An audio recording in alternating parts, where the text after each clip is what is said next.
Gecko Sale Part 2 by Babe. Listen.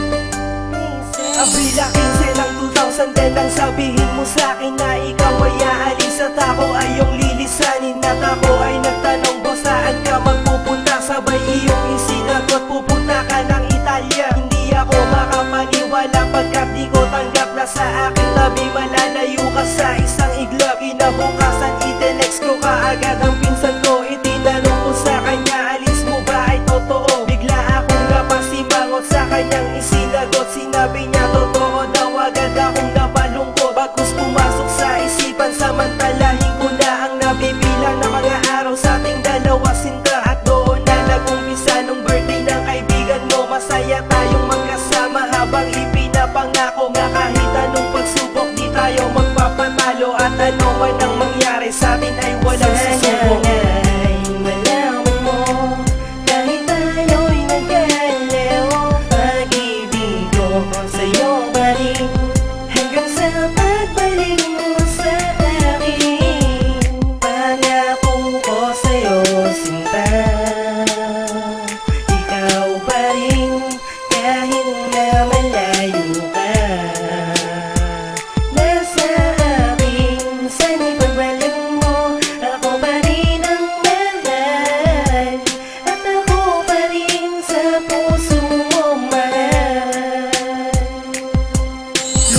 Ang ilang araw ako'y iyong tinawagan upang ipaalam sa'kin dahil dapat kong malaman na ang iyong pag-alis baka sa April 21. At ang sagot mo sa sinabi mo, ba't ang bilis naman iyong sagot sa aking tanong? Hindi pa naman sigurado, agad kong idinasal, maurong sana ang pag-alis mo pagkat nais kong punan ng mga oras na nasayang na hindi ko pinansin at aking binaliwala lang ang mga mansaring lumipas na di natin napagdiwang. Kung alam ko lang na mangyayari to, di hahayaang pabayaan ang mga araw na dapat na pagsaluhan. Aking mga pagkukulang labis kong pinagsisihan at dumating na ang araw ng April 21 nang ako'y iyong i-text na di tuloy ang pag-alis mo. Abot langit ang ngiti ko sa akalang di ka na magpupunta ng Italy. Flight mo delay lamang, wala.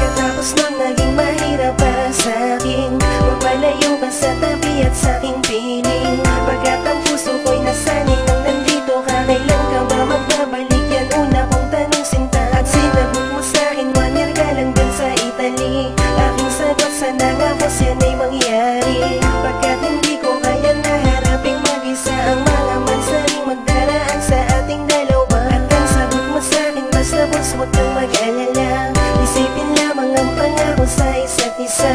Huwag magpatalo sa mga problemang darating at ang mga pagsubok malalampasan din natin. Ang ilang buwan ang lumipas, biglang nagbago, ating tiwala at sumpaan ay naglaho. Parehas tayong dalawang tamang hinala, sa relasyon natin puro away ang nangyay. Malaman mo, kahit tayo'y nagkalayo, pag-ibig ko sa'yo pa rin hanggang sa pagbalik mo sa akin. Pangako ko sa'yo sinta, ikaw pa rin kahit na malayo ka. Nasa akin, sana'y pagbalik mo, ako pa rin ang mahal, at ako pa rin sa puso mo mahal. April 14, second anniversary natin, ako'y Lahat ng ipagtapat mo sa'kin, ayaw mo na sabay-sabit na break na tayo. Aking tinanong kung ano ba ang dahilan mo, ngunit ang sagot mo sa akin di mo na kaya ang relasyon na malayo sa isa't isa.